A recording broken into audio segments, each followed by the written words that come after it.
s'il vous plaît. Voilà, c'est Algérie Presse Service. Ouais. J'aimerais bien, peut-être que je vais extrapoler un petit peu, parler d'un autre sujet. Il y a le mouvement de l'indépendance du RIF, le mouvement Khattabi, qui prend de l'ampleur quotidiennement. On assiste à des manifestations chaque jour. Il y a des appels multiples vers l'international, pour sensibiliser la communauté à l'international. Il y a une partie des terres occupées, des terres des Rifains occupées. Quels commentaires faites-vous? Qu'est-ce que je pense? Tout simplement, au Maroc, il y a une démocratie. Tous ceux qui ont une opinion différente, qui peut être différente du gouvernement, peuvent s'exprimer. C'est pour cela que ces gens au RIF s'expriment chaque jour, librement, sans qu'ils ne soient ni attaqués, ni emprisonnés. Ce n'est pas la situation en Algérie, où il y a des morts, où il y a des dizaines, sinon des centaines de gens qui sont disparus. La différence entre le RIF et les Kabyles, ou Ardaya, c'est que dans les Kabyles et à Ardaya, les morts et les disparus se comptent par centaines. Au Maroc, on n'a pas de morts. On a la liberté d'expression, on a la liberté d'expression, on a la liberté de mouvement, on a la liberté de rassemblement. Donc, tout le monde, tous ceux qui peuvent s'exprimer librement, ils peuvent le faire dans le respect de la Constitution. Vous avez, s'il vous plaît. Oui, mon message. Ouais, madame. Secrétaire général. Pour en revenir au rapport du secrétaire général, le texte indique que les populations dans les cantines d'Ouf souffrent de malnutrition chronique et puis lance un appel aux dons. Est-ce que vous avez un commentaire à faire à ce sujet? Ce paragraphe nous a interpellés, effectivement. Et nous avons fait nos propres recherches. Qu'est-ce que nous avons trouvé? Que, effectivement, il se peut qu'il y ait malnutrition, mais le paragraphe constate les symptômes, mais il ne va pas à la cause, l'origine du mal. L'origine du mal, c'est quoi? Il y a malnutrition parce que tout d'abord, il y a détournement de l'assistance humanitaire. Il y a malnutrition parce que tout d'abord, l'Algérie préfère armer le Polisario et demande à la communauté internationale de nourrir les populations, ce qui est moralement inadmissible. Bien plus, ce que dépense l'Algérie pour équiper le Polisario peut nourrir ces populations pendant des années. Monsieur Omar, je vais vous montrer quelque chose. Et vous allez être surprise. Ça, c'est un tank d'origine russe, le T-72. Combien il coûte? Il coûte $1 million. L'équivalent de son prix, avec $1 million, l'Algérie peut nourrir 7018 personnes pendant un an. Avec le prix de cette tank, l'Algérie peut fournir des services de santé à 19 355 personnes et garantir l'éducation à 6 186 enfants par an. L'Algérie préfère acheter les armes et demande aux contribuables de l'Occident de payer la nourriture et l'assistance humanitaire pour les camps. Je vous donne un autre exemple, madame. Ça, c'est un pick-up avec un bitube qui peut être anti-aérien.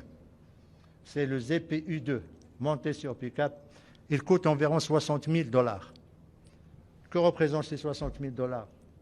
L'équivalent de son prix peut nourrir 351 personnes pendant un an.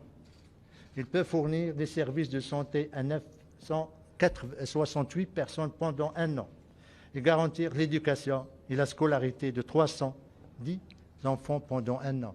Ces statistiques, nous les avons faites sur la base des critères et surtout les calculs du HCR et du PAM, et également des critères qui ont été validés par l'Union européenne. Dernier exemple, le plus élémentaire,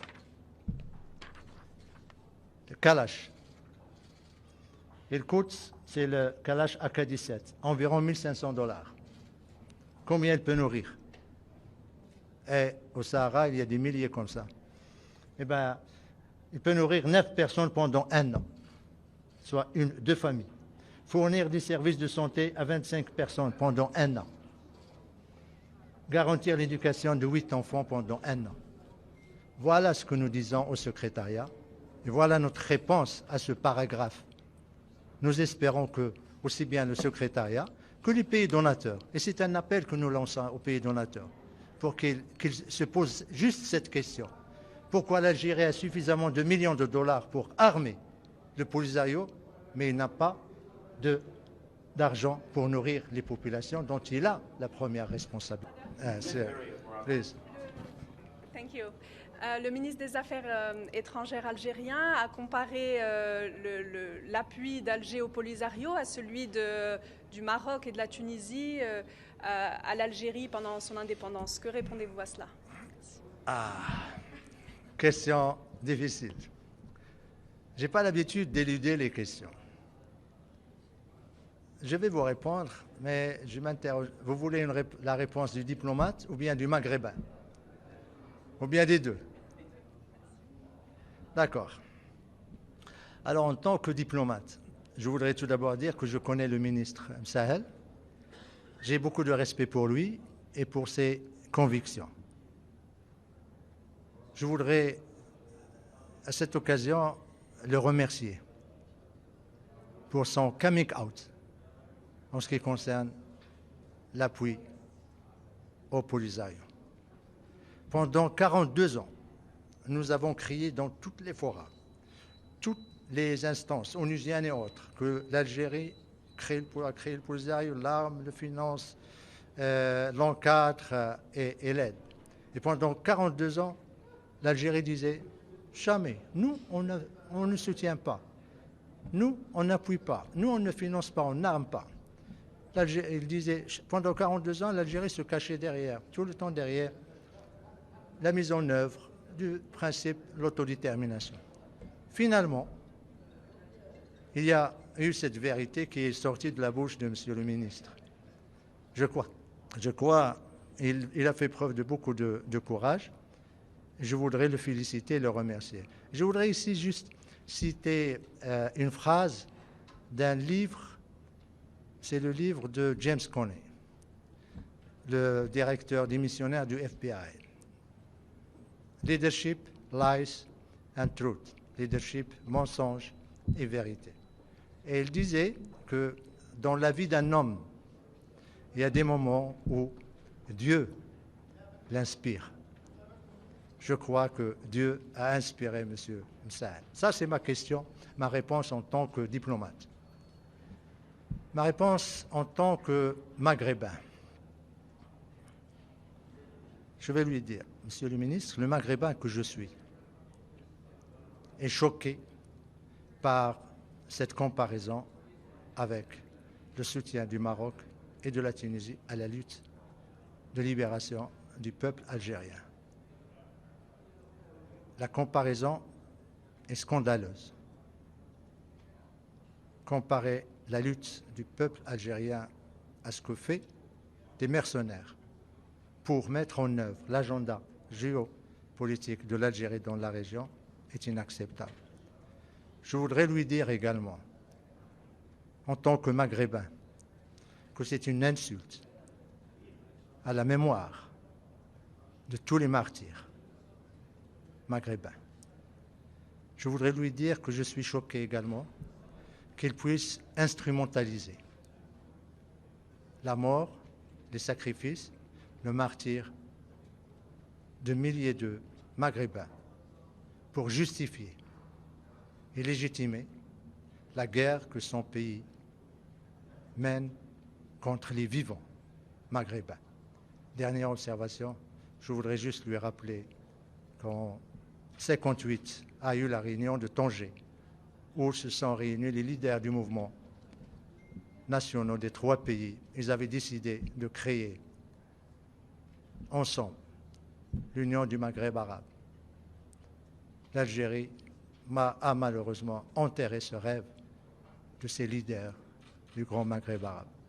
Voilà ce que je tenais à dire en tant que Maghrébin. Je suis vraiment blessé par cette comparaison. Yes. Mr. Mathioli. Thanks a lot. I really appreciate it. I wanted to know if Morocco is comfortable with the Horst Kohler as a name that's circulating as a possible envoy. Also, if you're aware of a visit by C-24 to the area. I've heard that they may be going there. What do you think of that? And finally, what was accomplished with the ouster of the peacekeepers? I mean, the peacekeepers left. Some would say the Council pressured Morocco to let them back in, and they did come back in. Maybe you have a different view, but what was accomplished by them leaving and now being all back? I will answer you to your question, but before, I would like to flag some statistics. Okay? This question that you just put to me now, you know what's its number? 225 questions that you put on Morocco in 1 year. 225. 500 on Burundi? No. Let me continue, please. More than that, you wrote almost 150 articles on Morocco. You are free. I never complain about that. I'm just telling you that you never put any question on Polisario. You have never put any question on Algeria. You have never put any question on Venezuela. So, but I will now that everybody knows which kind of journalist you are. No, sorry. So let me. You ask me to. It's not a crime to write articles. You want you have a right to put any question. But I'm just telling you, and I want that the world should know who you are and whom you are targeting. And you the occupiers. That's true. So for your question, we didn't talk about any successor to Mr. Ross because we were waiting for the cleaning up of Guerguerat. As far as Guerguerat is not clean, as far as Polisario is not out of this region, we are not ready to discuss anything with anybody. Is that clear? Please. Yes.